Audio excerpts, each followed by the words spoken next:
अस्सलाम वालेकुम। तो जैसे कि आपको पता है हमने इस चैनल पे डोजेज फॉर्म की सीरीज़ स्टार्ट की हुई है। तो हम पढ़ रहे हैं चैप्टर एरोसोल वाला। अब एरोसोल में हमने जो है ना लास्ट लेक्चर में पढ़ा था एरोसोल्स की डेफिनेशन एंड एरोसोल की टाइप्स। तो इस लेक्चर में हम देखेंगे कि एरोसोल जो है उसके अंदर जो प्रोपेलेंट यूज़ हो रहा है उसका मैकेनिज़्म क्या है, एरोसोल किस प्रिंसिपल्स पे काम कर रहे हैं एंड देन हम जो है ना एरोसोल की फिलिंग और फिलिंग मेथड्स को पढ़ेंगे। ठीक है? तो सबसे पहले हम देख लेते हैं कि जो प्रोपेलेंट है उसका क्या मैकेनिज़्म है। तो सबसे पहला स्टेप होता है कि जब हमारे पास जो लिक्विफाइड गैस प्रोपेलेंट है उसको हम एरोसोल के अंदर सील करते हैं प्रोडक्ट कंसंट्रेट यानी एपीआई के साथ, तो एक हमारे पास इक्विलिब्रियम डेवलप हो जाता है लिक्विफाइड पोर्शन और वेपर पोर्शन के दरमियान। ठीक है? उससे क्या होता है कि हमारे पास जो वेपर फेज़ है वो अब जो है ना इक्विलिब्रियम में है एपीआई की फेज़ के साथ। ठीक है? साथ-साथ जो वेपर फेज़ है वो हमारे पास जो कंटेनर है, कंटेनर की वॉल्स के ऊपर, वॉल असेंबली के ऊपर और लिक्विड दूसरी लिक्विड फेज़ के ऊपर भी जो है ना प्रेशर एक्सर्ट कर लिया कॉन्टिन्यूअसली। ठीक है?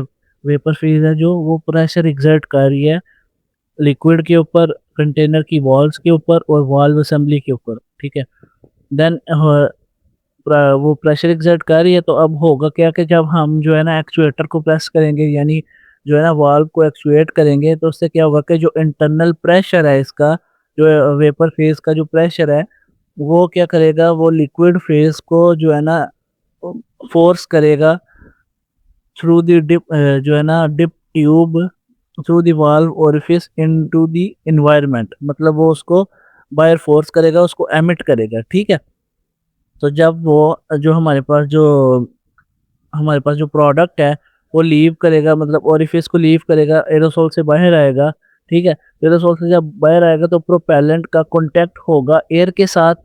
जो प्रोपेलेंट है जब उसका कॉन्टैक्ट होगा एयर के साथ तो वो एक्सपैंड करके इवेपोरेट कर जाएगा, क्योंकि उसका प्रेशर ड्रॉप हुआ है। तो जब वो इवेपोरेट कर जाएगा तो पीछे हमारा प्रोडक्ट जो है ना कंसंट्रेट रह जाएगा in the form of airborne droplets या फिर ड्राई पार्टिकल्स।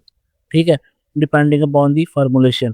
तो इस तरह हमारे पास जो है ना वो हमारी जो वो प्रिंसिपल है उसका इस प्रिंसिपल पे वो काम कर रहे हैं कि जो बेसिकली वेपर जो फेज़ है वो प्रेशर एक्सर्ट कर रही होती है। जब हम वॉल को प्रेस करते हैं तो वो प्रेशर जो है ना एक्सर्ट करके उस प्रोडक्ट को बाहर फेंकती है। उससे क्या होता है कि जो जब प्रोपेलेंट बाहर आता है एयर के साथ कॉन्टैक्ट होता है तो वो इवेपोरेट कर जाता है, पीछे हमारा जो है ना मिस्ट की फॉर्म में लिक्विड जो है ना पाउडर पार्टिकल्स की फॉर्म में हमारा जो है ना एपीआई रह जाता है, जो कि हमारे डिज़ायर्ड एरिया पे जाके जो है ना अप्लाई हो जाता है। ठीक है?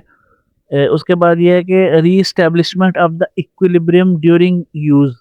तो जैसे ही लिक्विड जो है वो कंटेनर को लीव करता है तो जो इक्विलिब्रियम है वो दोबारा रीएस्टेब्लिश हो जाता है। ठीक है? इसी वजह से जो कंटेनर का जो अंदर का प्रेशर है वो कांस्टेंट रहता है ड्यूरिंग डिस्चार्ज, जिसकी वजह से हमारे पास जो है ना कंटीन्यूअस रिलीज़ हो सकता है जो है ना हमारे पास जो हमारी फार्मूलेशन है उसका। ठीक है? और जब हमारे पास जो लिक्विड रिजर्वायर है वो डिप्लीट हो जाएगा, वो ख़त्म हो जाएगा, तो उसके बाद क्या होगा कि उसके बाद अब इक्विलिब्रियम डेवलप नहीं हो सकता, इक्विलिब्रियम रीएस्टेब्लिश नहीं हो सकता। तो जो प्रेशर है वो ऑटोमैटिकली फ़ॉल कर जाएगा इनसाइड द कंटेनर, और जो रिमेनिंग गैस है वो ऑटोमैटिकली जब प्रेशर कम होगा तो वो जो है ना एक्सक्रीट आउट हो जाएगी, कंटेनर से एक्सपेल हो जाएगी। ठीक है? तो ये था इसका प्रिंसिपल एरोसोल का। देन आते हैं हमारे पास जो है ना फिलिंग मेथड के ऊपर। ठीक है? तो फिलिंग मेथड के अंदर हम जो है ना गैसेस को लिक्विफाई करके जो है ना उनके अंदर एरोसोल के अंदर फिल कर रहे होते हैं। बेसिकली इसके 2 मेथड होते हैं।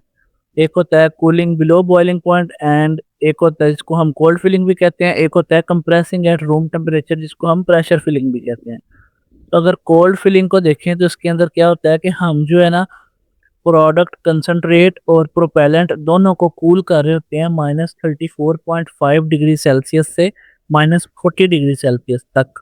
ठीक है? इतना हम उसको जो है ना स्फीयर टेम्परेचर्स के ऊपर जो है ना कोल्ड कर जो है ना वो कर रहे हैं, कूल कर रहे हैं। और उससे क्या होता है कूलिंग सिस्टम हम यूज़ कर रहे होते हैं ड्राई आइस प्लस एसीटोन या फिर जो है ना रेफ्रिजरेटर फ्रिज वगैरह हम यूज़ कर रहे होते हैं, जो कि इतने जो है ना लो टेम्परेचर पे हमारे पास जो है ना वो अटेन कर सकती है, जो इतना लो टेम्परेचर अटेन कर सकती है। ठीक है? उसके बाद इसका प्रोसीजर ये है कि हम जो है ना सबसे पहले अपना एपीआई को जो है ना चिल चिल्ड करके उसको हम जो है ना एक उसकी प्रॉपर एक अमाउंट डालते हैं कंटेनर के अंदर। कंटेनर के अंदर डालने के बाद हम जो है ना प्रोपेलेंट ऐड करते हैं, लिक्विफाइड प्रोपेलेंट। और जब प्रोपेलेंट ऐड हो जाता है तो फिर हम वाल्व असेंबली जो है वो इंसर्ट करके उसको लगा देते हैं, और जो है ना हमारा जो है ना ये एरोसोल है वो फिल हो जाता है। इसकी लिमिटेशन क्या है कि ये एक्वा सिस्टम्स के लिए सूटेबल नहीं है, क्योंकि जाहिर सी बात है कि लो टेम्परेचर के ऊपर जो वाटर है वो फ्रीज कर सकता है। और अगर नॉन एक्वस जो है ना सिस्टम्स की बात करें तो उनके अंदर जो है ना जो फाइनल प्रोडक्ट है उसके अंदर कुछ मॉइस्चर जो है ना वो आ सकता है इस वजह से। तो उस वजह से क्या है, मॉइस्चर जब आएगा तो मॉइस्चर की कंडेंसेशन हो जाएगी कंटेनर के अंदर, जो कि हमारे पास एक जो है ना फेवरेबल जो है ना फिनोमेना नहीं है। ठीक है। देन आते हैं हमारे पास pressure filling method. Pressure filling method जो है उसके अंदर क्या होता है कि हमारे पास जो प्रोडक्ट कंसंट्रेट है उसको हम कंटेनर के अंदर जो है ना प्लेस करते हैं। फिर हम जो है ना वाल्व असेंबली को लगाते हैं। ठीक है, वाल्व असेंबली को लगा के देन प्रोपेलेंट ऐड करते हैं। उसमें था ना कि हम जो है ना प्रोपेलेंट ऐड करने के बाद पहले हम जो है ना प्रोडक्ट कंसंट्रेट ऐड करते हैं, फिर प्रोपेलेंट ऐड करते हैं, जो है ना फिर उसके बाद हम वाल्व असेंबली लगाते हैं लास्ट के ऊपर। इसमें क्या है कि हम प्रोडक्ट कंसंट्रेट को पहले ऐड करके फिर वाल्व असेंबली लगाते हैं, देन हम प्रोपेलेंट ऐड करते हैं, जो है ना अंडर जो है ना प्रेशर प्रेशर अप्लाई करके हम जो है ना प्रोपेलेंट को ऐड कर रहे होते हैं, जो है ना उस कंटेनर के अंदर। तो जब प्रोपेलेंट ऐड हो जाता है, प्रोपेलेंट को हम अंडर प्रेशर ऐड करते हैं, तो जब जिस ब्यूरेट से हम प्रोपेलेंट ऐड कर रहे हैं उसका प्रेशर और कंटेनर का प्रेशर बराबर हो जाता है ना, तो प्रोपेलेंट जो है ना मतलब उसका फ्लो स्टॉप हो जाता है। ठीक है। और एक्स्ट्रा प्रोपेलेंट फिर हम ऐड करते हैं कंप्रेस्ड गैसेस की मदद से। ठीक है।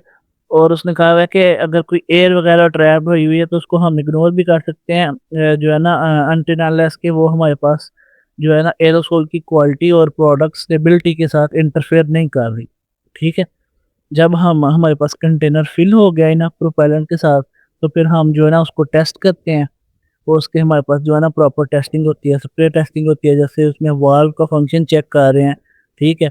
और इसके एडवांटेजेस क्या हैं कि इसमें मॉइस्चर कंटेमिनेशन कम होती है, हाई स्पीड है ये, और जो है ना प्रोपेलेंट का लॉस कम होता है। ठीक है।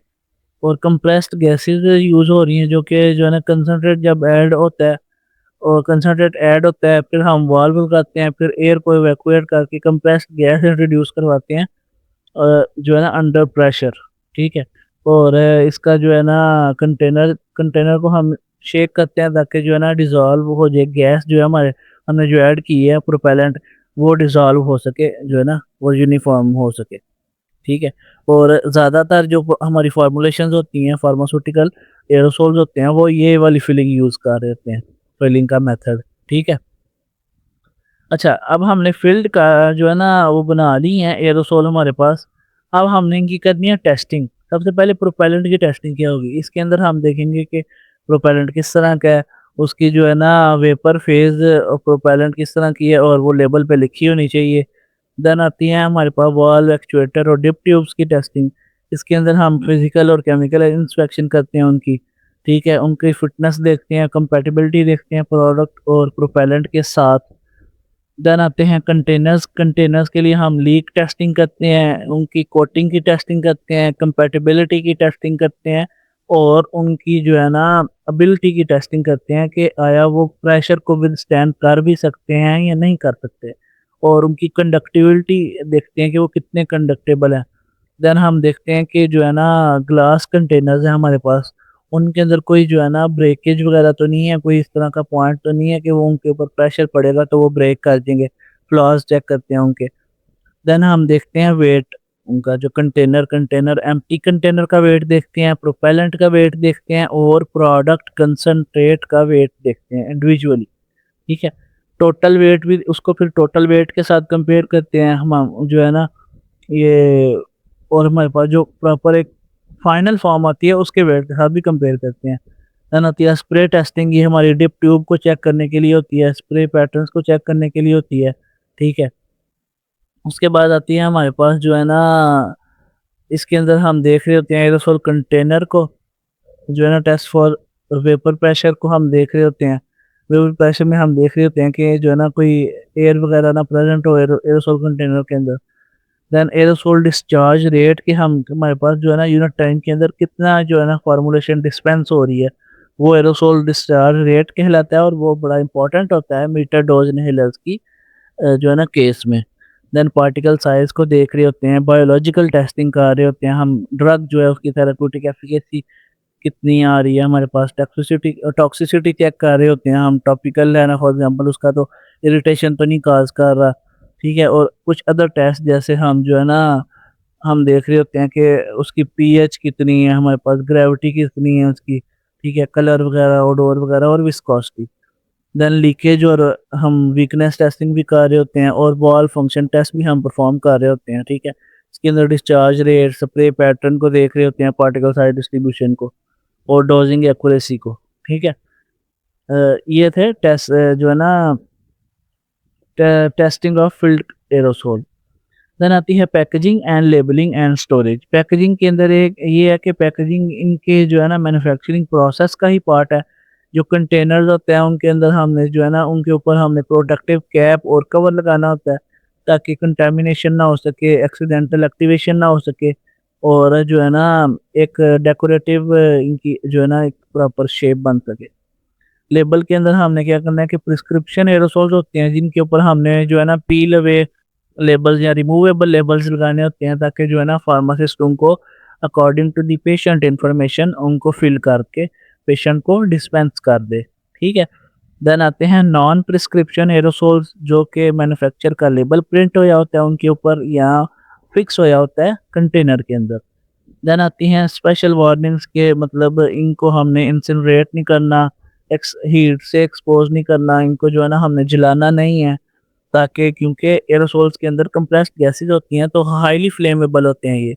तो इनको फिर जब हम हीट के नज़दीक करेंगे तो ये हाईली फ्लेमेबल है, तो ये डेंजरस हो सकते हैं हमारे लिए, ठीक है। और इनको हमने मोर देन 49 डिग्री सेल्सियस पे हमने जो है ना स्टोर नहीं करना होता, इनका जो कंटेनर है वो बस्ट कर सकता है, ठीक है। तो ये हमने जो है ना स्पेशल वार्निंग लिखनी होती हैं एरोसोल कंटेनर्स के ऊपर, लेबल करनी होती हैं। देन आते हैं इसकी कुछ इंस्ट्रक्शंस हैं कि हमने इनको शेक करना होता है यूज़ करने से पहले ताकि जो गैस है वो प्रॉपर्ली जो है ना डिस्ट्रीब्यूट हो सके और हमने जो है ना एक प्रॉपर एक जो है ना एंगल पे रख के इनको यूज़ करना होता है और इनहेलर्स के लिए तो स्पेसिफिक इंस्ट्रक्शन होती हैं हमारे पास। देन लास्ट पर हमारे पास आती हैं इनकी स्टोरेज। स्टोरेज के अंदर हमारे पास ये है कि जो है ना रिकमेंडेड टेम्परेचर 15 से 30 डिग्री सेल्सियस है। जो है ना एम्बिएंट टेम्परेचर है वो आइडियल होता है हमारे पास कोल्ड कंटेनर्स के लिए। जो है ना हमारी जो रिड्यूस्ड उनकी स्प्रे आउटपुट होती है और ये हमने चीज़ लाजमी देखनी होती है मीटर डोज इनहेलर्स में क्योंकि उनके अंदर तो हमारे पास एक प्रॉपर मीटर डोज आनी होती है, ठीक है। और इनको हमने जो है ना प्रोटेक्टिव कैप्स रख के स्टोर करना होता है। तो ये था एरोसोल का मेथड और जो है ना फिलिंग के मेथड्स। इनके अंदर सबसे पहले हमने देखा कि एरोसोल का जो प्रिंसिपल है वो क्या है, प्रोपेलेंट किस प्रिंसिपल पे काम कर रहा है, जो एरोसोल की मशीन है वो किस बेस पे काम कर रही है। देन हमने जो है ना उसके अंदर देखा कि हम एरोसोल्स को फिल कैसे कर रहे हैं।